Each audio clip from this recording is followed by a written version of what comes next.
Did you know that for this movie, John Krasinski played the Death Angel in a motion capture suit for a few scenes? So I remember when I first saw A Quiet Place back in 2018, I thought it was a very, very unique, very different kind of movie, a kind of movie that I've never really seen before. And it definitely made a lasting impression on people because we are now on to a prequel that's coming out soon, and then they're going to be doing A Quiet Place 3. So it has been incredibly successful, and there are 3 things in this movie I really like.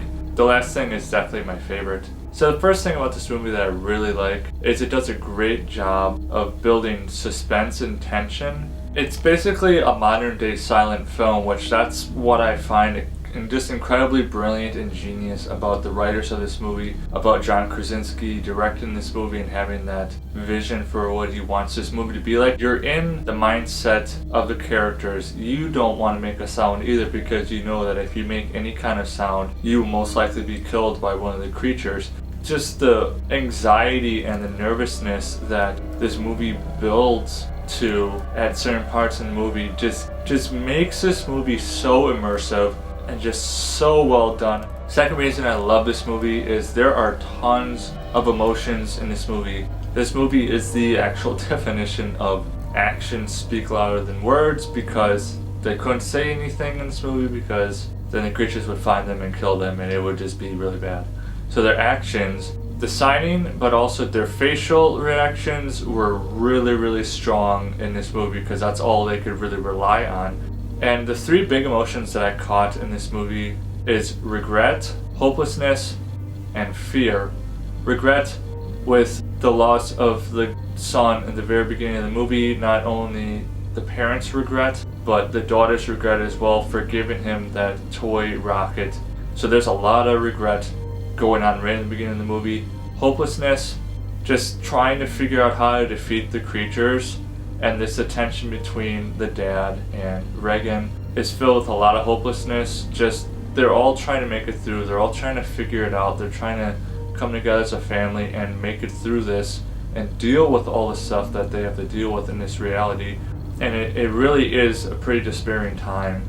You know, you try stuff over and over, try different things, and it doesn't work. And, you know, it's just a major setback. And you can just see that hopelessness show up a lot in this movie. And then fear, the simple fear of making a sound.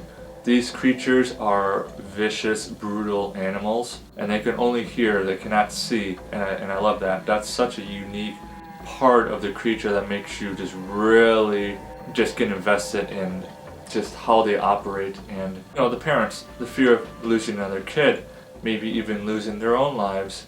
The kids' fear, the fear of being found out, the fear of being killed. They had to make so many different decisions in this movie to avoid making a sound at all. In all the ways you can make a sound, they had to guard against that. The fear is very real and very palpable in this movie. And then my last reason, which is my favorite reason, there are a lot of great scenes in this movie, but my favorite scene is at the end of the movie where the dad gives up his life to save his kids. The more you watch it, the more you see it, it's kind of foreshadowed that he would end up giving up his own life to protect his kids. His wife, not only in the movie but in real life, Emily Blunt, was saying that, you know, his role is to protect his family, to protect his kids. The extraordinarily beautiful thing about this scene, it's a great combination of redemption and sacrifice. The redemption of the dad letting the daughter know that he's always loved her.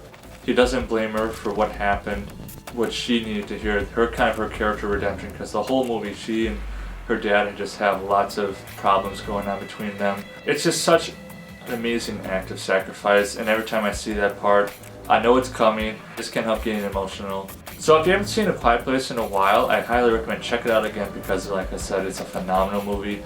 And the prequel, A Quiet Place Day 1, is coming out in just a few months, and, you know, get back into the Quiet Place universe. So for A Quiet Place, I'm going to give it an 8 out of 10 Mudflaps. Remember to leave me a thumbs up and drop in the comments below. What is your favorite horror movie? See you next time.